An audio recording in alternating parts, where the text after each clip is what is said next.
them information step for by step, opportunity, yes, so that they get it. Because if people are looking for ways to, that's what I say.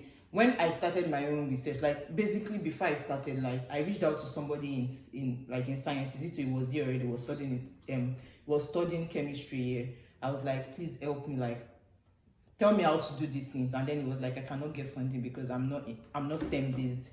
He said he's only science student. But at that point, I also gave up because I was like, will I not change to STEM because I'm trying to study abroad? I can't do that, so I gave up. But eventually, when they say, that's why when people come to me and they be like, I tell them to watch the video, they'll be like, it's too long. I'll be like, you are not yet ready. You're not ready. You're not there. I would wake up in the middle of my phone. I will watch YouTube channel, browse with my phone. So I just believe that if you've really gotten to that point where you feel like I am now desperate to leave, you will do anything. You wake up in the middle of the night. They do free data in the middle of the night. You just need to pay 25 naira MTN. That's what I do basically. I will do it from like they start it by 12 to 4 a.m. I will keep doing it till 4 a.m. Then I will sleep. Then I will go back to sleep. I had a research book. All the time when I said I was doing school search, I did most of my school search in the middle of the night.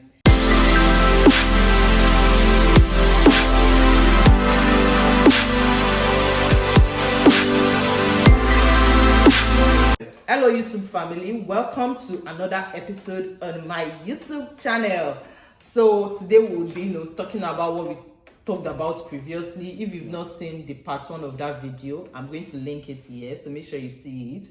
And yeah, basically this is just the part 2. We will continue from where we stopped. So for you to understand it better, you need to start watching from part 1. The next step was I received the email. I was part of Opportunity Funds. Now, this is where I am now going to tell you guys what you need to do, because being an Opportunity Funds member and being Education USA member is basically the same. Okay. The difference is, as an OFE member, when it comes to paying for anything, Education USA pays for you, but you are basically the same with everyone else. So I was still in the same WhatsApp group. I was still getting the same advising as everyone else. Only when it comes to pay for admissions, to like applications, they pay. So now I'm going to go into the process. So when you go to sign with this OFP, can you decide, like, is there a limit to the number of schools you can apply to, or can you decide on the schools you want to apply to? You basically get sponsored to apply to any number of schools. I think 8 to 10. Wow. If you want. 8 to 10, that's a lot. Yeah, just go for it.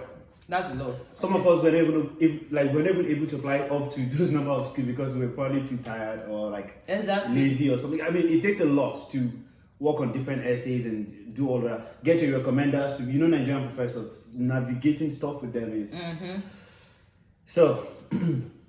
So I'm gonna get into the process. Now I'm part of the OFP. I am Education USA member, and part of the initial steps. Number one thing they are all going to tell you is research. So, what are you? If you understand, are you a physicist, a chemist, a biologist, microbiologist, an engineer? And I say engineer because engineering field is so broad. Okay. And if you're in all of this just STEM field, I'm not gonna lie, you have it a bit easier than everyone else. People that are in STEM field. Yeah. Okay. It doesn't mean it doesn't work for other people. Okay. Like other fields, but it's just a bit easier for STEM. Whatever the area of STEM, geography. Is this STEM? Agreed. Yeah, you could consider Miami's geography. You don't even need GRE. That's what I'm saying. Like that's why I say that. Like you cannot. I believe that it is how you go about seeking information. Yeah. Because pretty much I know people that are studying creative writing. And I know someone that I told to apply for creative writing. Yeah. And the person right now, he has about 2 schools that give him full funding without doing anything, without writing GRE. He just submitted essay and writing sample. So I would not want to buy into the notion that people in STEM have it easy. I just believe that it is us not looking for information. Look at me, yes. Because look at me, I had that belief for years. Immediately after, to be honest, if I had this, even if I was going to do NYSC, I could have used that 1 year for a lot of things and travel immediately after NYSC. Immediately after NYSC, I still had to wait a year. And then COVID happened, I had to wait 2 years after NYSC. Yeah. By now, I should be done with the masters already. So that's what I'm saying. So I would not want to agree that STEM people have it easier. I'm not saying because I'm not STEM, but I'm just saying it depends on research. For pretty much, I literally did not do something much. I do not have to look for supervisor. That is why people that are not in STEM also have it easy. You don't have to look for supervisor. You just need to submit your essay and indicates that you want to be considered for assistantship, because it's not everybody that is doing projects. It's not everybody that. But at the same time, something I would highlight is that I have seen. Okay, every STEM person, let's put it this way, every STEM person that I've seen that I've traveled to school here, I've not seen anyone that has to partially pay school fee, but I've seen non-STEM people needing to partially pay school fees in some cases. I think it depends. It's also, I'm so So sorry. I'm just kind of just It also putting it depends all out there on, so we know the differences. yes, it also depends on the school, because like from Evelyn, when Evelyn first of all got her admission, she got 50% scholarship. So that's what I'm saying. Like, it depends on how you are able to. That the first time. That's what I'm saying. Like, it depends on how you are able to navigate the scholarship process. Okay, look at. I'm not going to call name, but look at one of our friends that is also in STEM. At least you say engineering in STEM. Did you get funding? No. That's what I'm saying. That it depends on how you are able to navigate your process. I came here. I did not even need statement of account at the bank at all. I did not go to the bank with statement of account, and I'm not STEM. I'm not STEM based. So it depends on how you are able to navigate your search and your process. That's what I'm saying. Thousands of universities in the US, and I say thousands. I'm not even kidding. There's plenty. Now, how do you trickle down from thousands of college to apply to or know about certain colleges that would work for you as a person? That's kind of where the research comes in, and it's really important because we see we're talking about different options here. We've seen STEM people that have partial funding. STEM people. We've seen non-STEM people that have partial funding. We've seen from both sides people with full funding. Yeah. So I guess and she's talking about someone in creative arts, Creative writing. that is not even working for the school, but is on fellowship. Fellowship means you are going to school and they're paying you for free. Just go to school and we are paying you to go to school. That's excellent. So what it comes down to eventually is your research. And Education USA emphasizes this. It's the number one step and the most important step. Unfortunately, my laptop was whack. I had a Nokia phone. I'm not even afraid to say it. I struggled because that was the phone I used for my school search. Okay. And that was a pain. I had an entire notebook.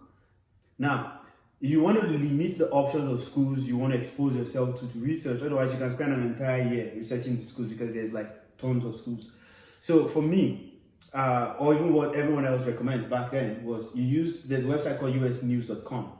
Okay. So US News, like United States, so usnews.com. Typically, you don't have to go to usnews.com and then start navigating everything there. You just search your program. For example, I am a chemist. So I would say graduate programs in chemistry, Okay. usnews.com. Okay. Or PhD chemistry, usnews.com.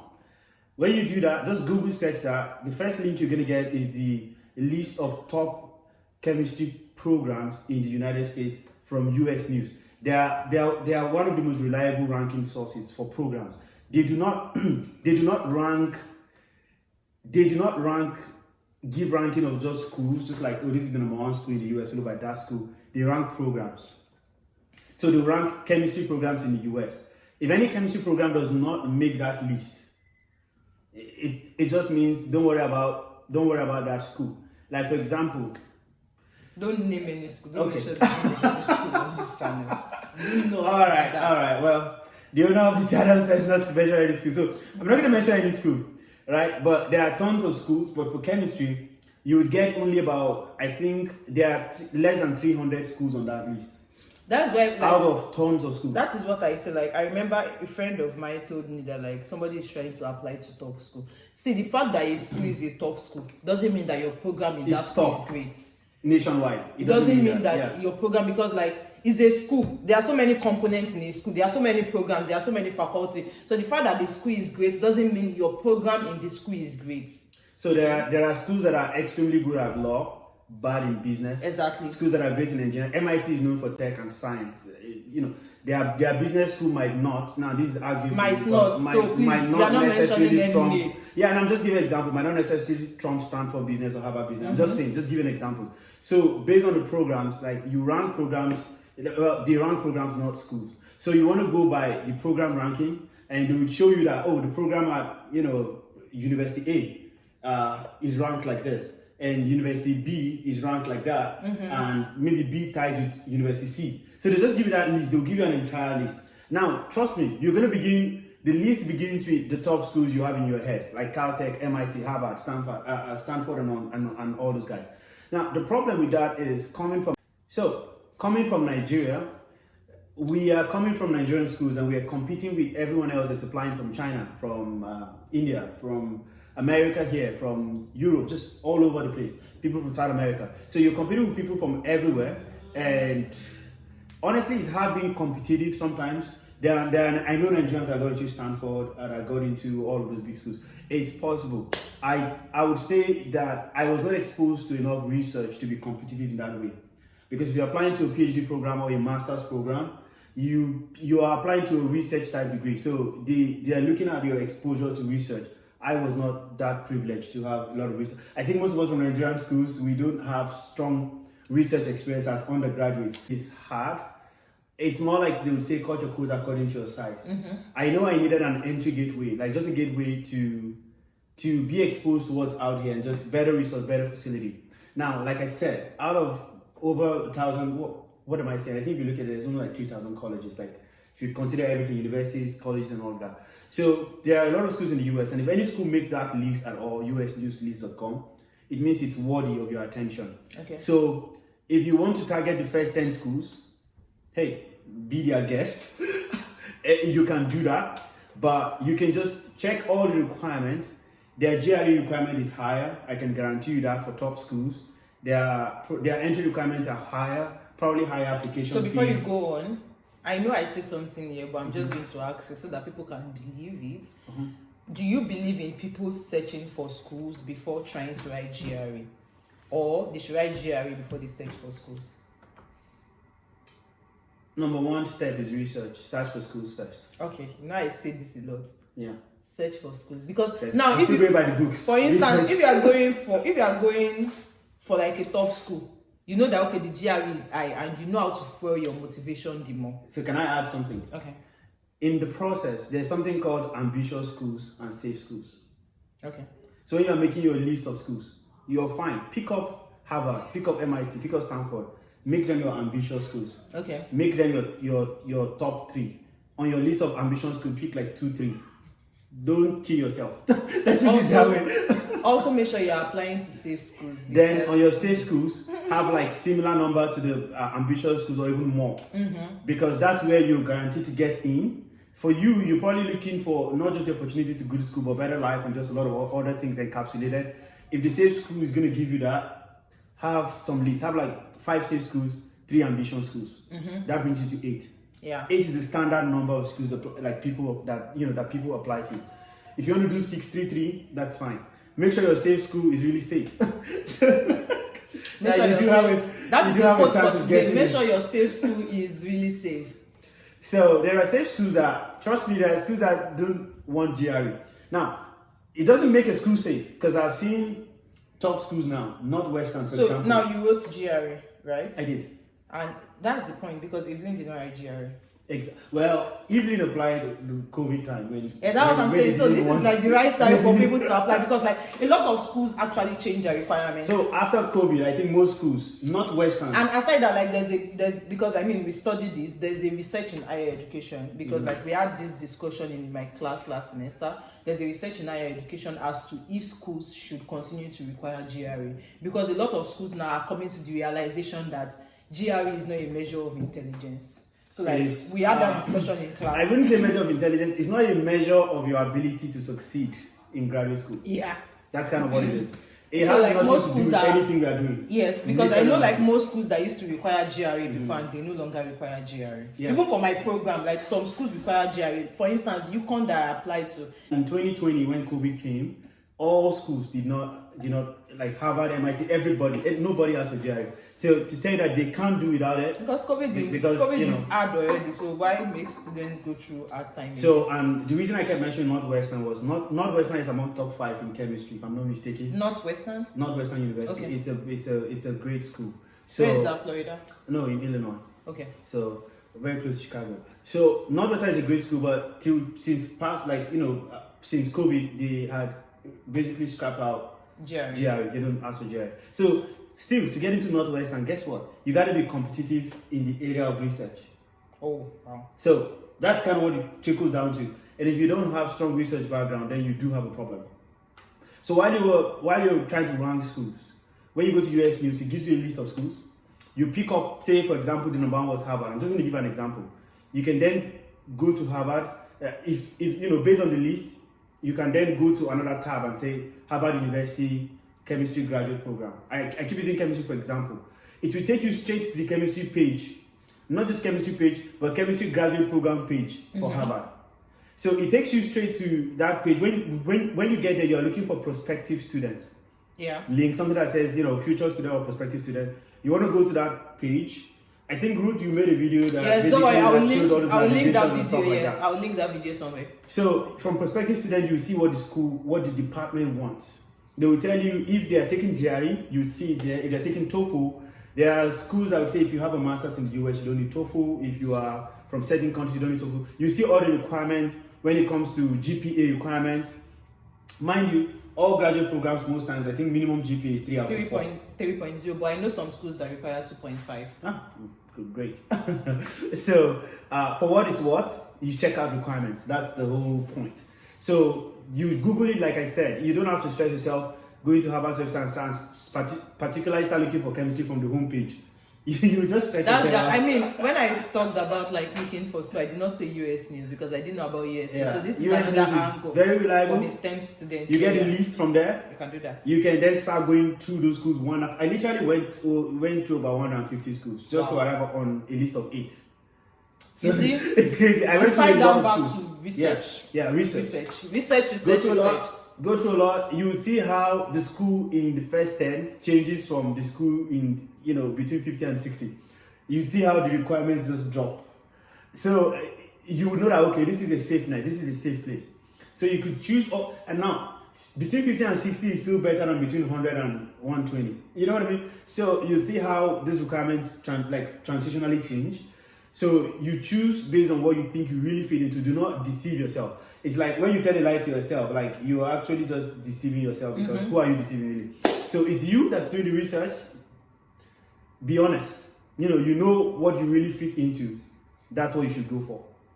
Case closed. Writing the GRE before that does not matter. It's just have a list of schools. Now, when you do write your GRE, your GRE might be a more defining factor as to what you should. That's why and besides, like, the reason why I prefer people to search for schools. Also, when you find out your ambitious schools, it will motivate you to know what you are targeting for your GRE. And besides, like. So. It's not, for instance, now, evening that you know I GRE, imagine, I'm not saying, I mean, if she wrote GRE, she will still get the admission, but like, instead of trying to waste time trying to write GRE, like, just do what your school is really requiring you to do, instead of, wasting time to write GRE. I did not write GRE, I did not write any exams. Plus, can I say that if you do not want to write GRE, you don't have to.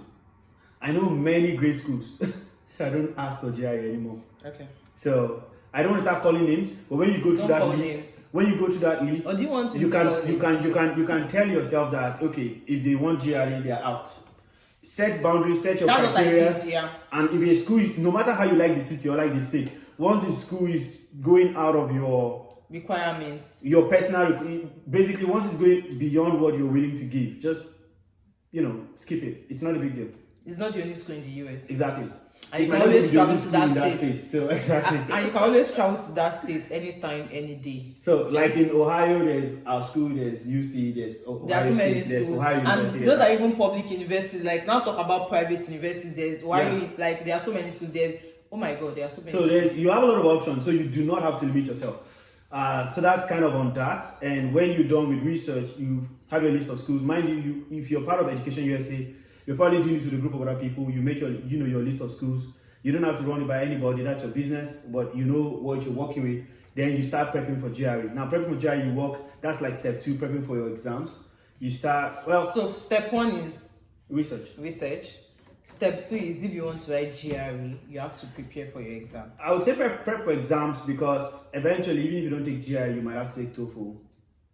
I did not take any exam. IELTS. Well, you were lucky. I wasn't. That was. I wasn't lucky. It's good. Miami wasn't. All the schools. So all the schools you applied to did not require TOEFl. Because that was the. Why would they require TOEFl? Like there are so many. I applied to schools that waived TOEFl for Nigerians, and even the school that did not waive, I sent them an email. I was like, yes, my name is Olayinka, blah blah blah blah blah. I'm a Nigerian. I want to study this program. First off, my undergrad degree was in English language and education, which shows that I can speak English fluently. So you can negotiate. Second off, like ever since I was little, like it even took me a while to understand my mother tongue. English has always been the mode of instruction for me. And yes, and then they were like, I should upload my certificate. When they saw that my certificate was written in English, they were like, okay, yeah, just put English as your native language and we'll manually waive it for you. So that's why I did not want to write any exam. Awesome. So that was the requirement I set for myself, that I am not writing any exam. And I look for schools that will not require me to write any exam. Again, this trickles down to you making your allowance what's comfortable for you. So she had a requirement and you used that to write off schools that needed yes. that. And in fact, I had the requirement that I wasn't going to submit official transcript because I was like, I'm not going to waste money if you've not given That's me also another option. That's another option for you. So during your exam process, you're also welcome to email professors, as some people do. Most schools in the US, you are getting admitted to the department, not to a lab. Now, there are the extremely rare cases where a professor can guarantee you an entry if he likes your profile. Okay. So in those cases, in those instances, if you're trying to build those rapport with professors, you can extend, a greeting or send a message. There are templates you can use. Just send them like a copy of your resume. Tell them about yourself. Read 1 or 2 papers from those professors and tell them, hey, I read this in this work you did, and I was really interested in this, and I was thinking, what if we explored it in this way? Give a small proposal, give a little bit of teaser, showing that you do have something to offer, so that he will see that, okay, this is a smart person who's thinking in another angle. Now, like most of us, you might have a problem understanding what this research might be about if you were like me, because most of the stuff I'm doing now would have been totally strange to me back then. So if you don't have a problem with that, you don't have to do this. I didn't email anybody. So how did you get? I just applied to schools. Wow. I didn't email anybody, but I know people who email. I know friends who got confirmation from professors through Zoom call that, hey, apply, you're gonna get it. Mm-hmm. So you might contact them and they might offer to do a video call with you. Yeah, just do anything that works for you. Basically. Exactly. If you feel like you want to email, go ahead and email. If you feel like you don't want to, you just want to apply. I would recommend, if you know really what the research is about and you think you're knowledgeable enough to have a proposal that will sound interesting to the person, reach out to them. You definitely stand out. Trust me. If you come forward or show yourself as someone who has something to offer, everyone likes that. Even you like that. Who doesn't want someone who has something to offer? My dear. Exactly. So everyone is looking for people that would contribute to that would make them better. Exactly. So that's kind of the whole thing. Okay. So that's that. After did you write test of English proficiency? Are you talking about TOEFl? Mm-hmm. Yes, I did. For Miami?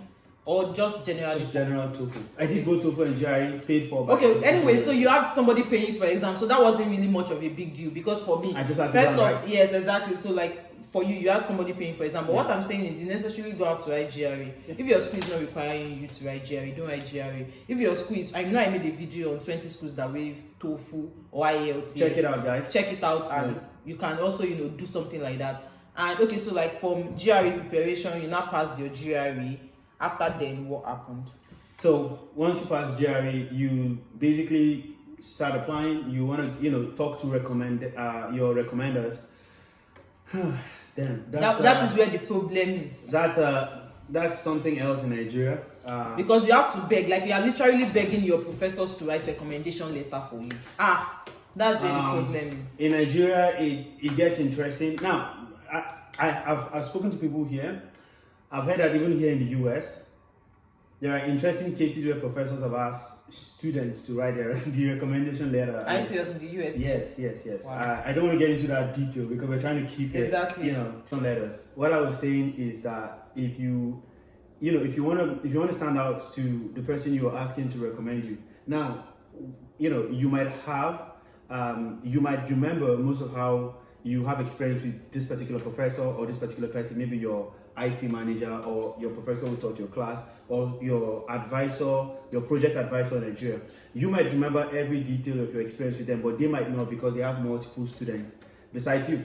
So when you ask someone to write your recommendation letter, you want to give them a note as well. Either send it as an e-copy or print it out and basically give bullet points of how you stand out, of your experience with them, just your area of strength. Some recommenders ask you for your resume, so they will then use it and write. Now, the problem with that thing is that I can tell that you are just retelling a story from the resume. So you want to write out just experiences that stand out. And I gave example, and I'm like, hey, you can maybe the professor took a class and you answered a difficult question in that class that no one else understood, or you just did a really good job helping them grade, helping them manage something, and you said maybe doing projects. Well, maybe you help them with their project, or like you also help them with planning an event, because I know I did that in school. Yeah, it's something you can also tell them to highlight. So a good recommendation basically tells a little bit of a story of how you were important to the person, of why he thinks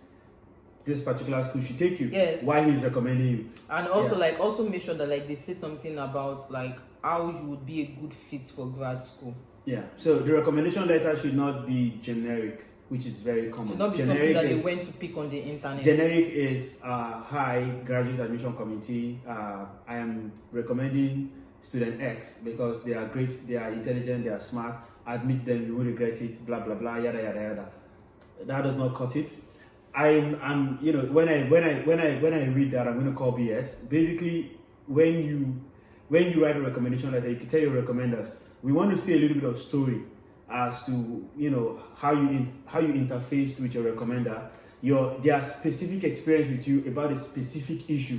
They can pick it up and just say, hey, like, you know, a couple years ago, I was working with this person and I noticed their outstanding character when it comes to this and that, because they showed it in this way and that way and that way. Mm-hmm. They stood out to me like this. That kind of stuff will put my attention more than just telling me this person is good or whatever. Like, no one really cares. So that's that on recommendation. And also like on your resume, if you know that you have a job experience that is not so important, like don't bother to put it if you feel like you can, because pretty much like for relevant job experiences, pretty much like you are in like you are coming for masters or PhD, you should have, your resume should be 2 pages. You should not have more than 2 pages, because if you're having 3 pages, like what are you doing? What are you doing if you're having 3? So resume, so like your resume should not be more than 2 pages. Then so I asked like, how many schools did you apply to when?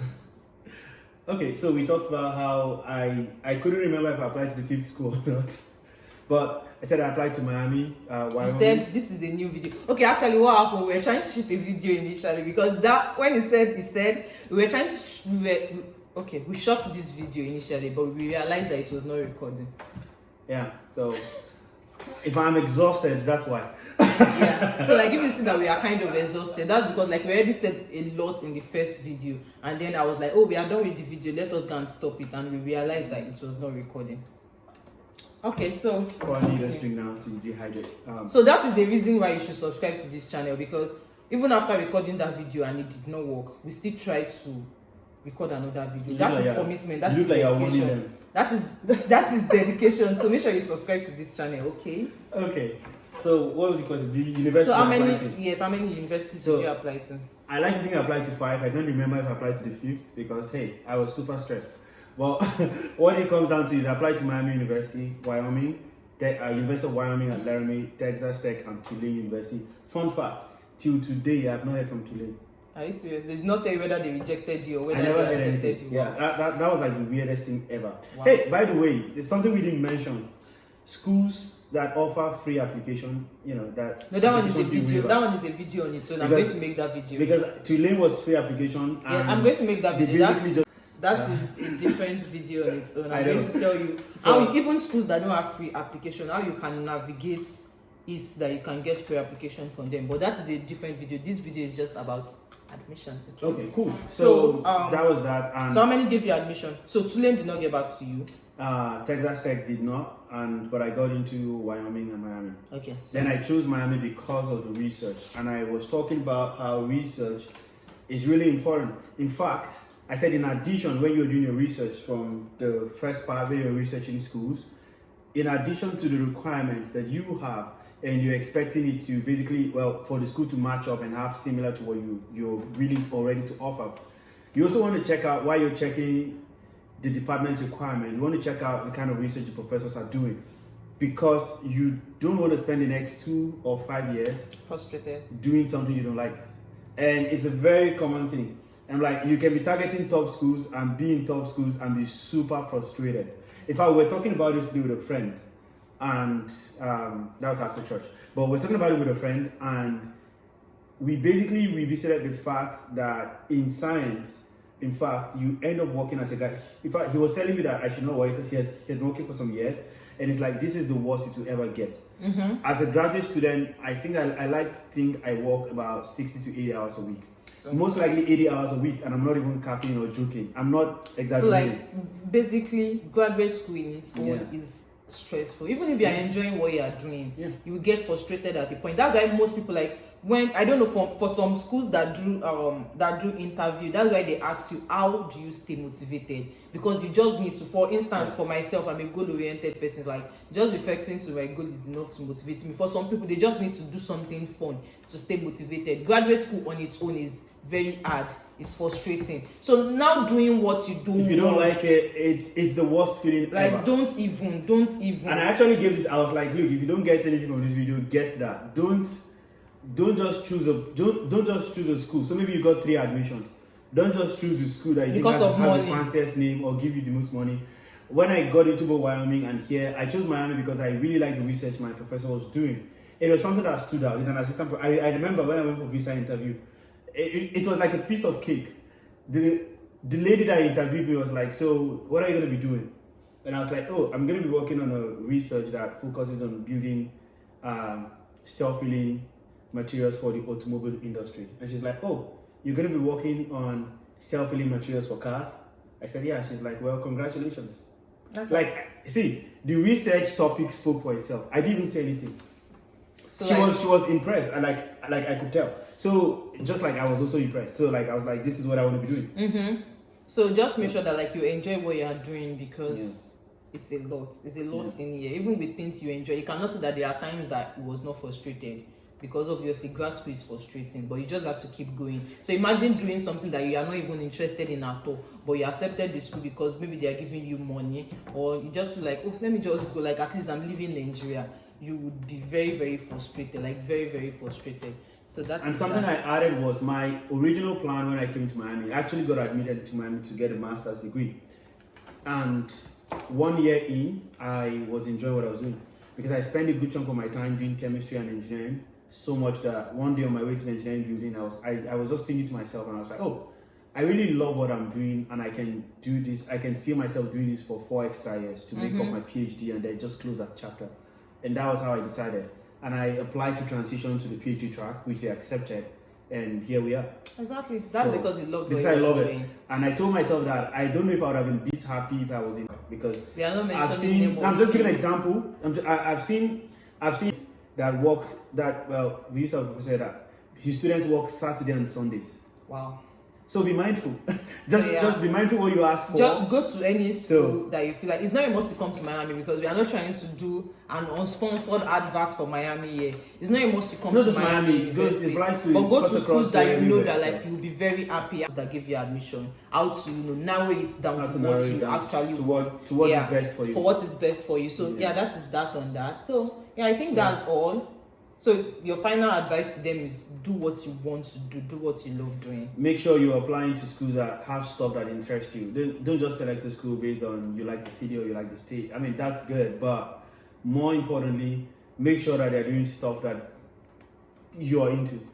And having a bad advice or having a work like a bad work culture is like the worst thing ever. Okay. Most people might not get it now because like some people just want to jackpot.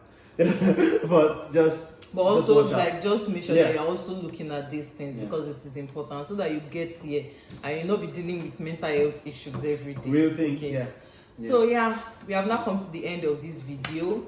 If you watch this video to the end, do not forget to comment down below. So I'll just give a rundown before you say that. Okay. Just rundown. Research schools. Start prepping for your GRE. While you're researching school, that should take you the most time.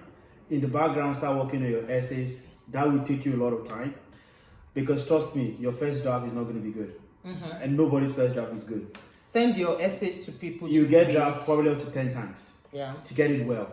Your resumes, we talked about resumes, just how you don't make careless mistakes in your resume, and you. I said last year my professor was like, she was reading somebody's cover letter, Yeah. and the person was like, I pay attention to details. And then in the person's resume, there was a little mistake, and then she said she flagged it down. Because like, if you pay attention to details, why is there a mistake on your resume? So, also, you do not want to over-exaggerate yourself. Yeah. So, even though you cannot do something, don't say you can. That's what just be sincere. Be sincere, be transparent enough. If you know you cannot do something, don't say you can, because at the end of the day, it will have a way of affecting you. Okay? So yes, and then we also talked about recommendation, getting a good recommendation.